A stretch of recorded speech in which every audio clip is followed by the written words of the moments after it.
Hi, my name is Katie, and today we're going to go over our e-file extension task. The first thing you're going to want to do is click Get for Free, and then you're going to go ahead and go to Firm Templates, and then Tasks.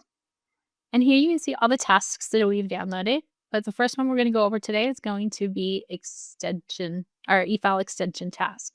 Here you can see everything involved in the task, the description, that it's assigned to the prepare role, our start and due date.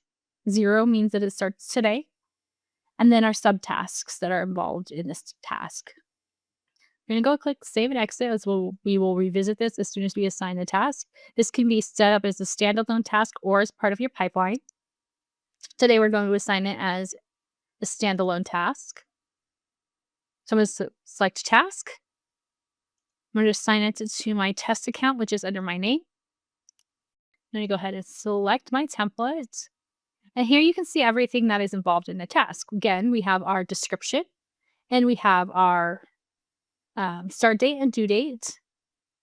And then we have all of our subtasks. So we want to file the extension in our tax program, and we want to upload the confirmation to our TaxDome account. In this, we need to make sure that we request needed information to make sure that we have everything needed to be able to file that extension. We want to verify the information provided to make sure that it's all correct. And we want to file the extension for the client. We're going to go ahead and click Create. This is going to take us to the client account. You can see I had assigned this before, but I can see that I'm the assignee for this task.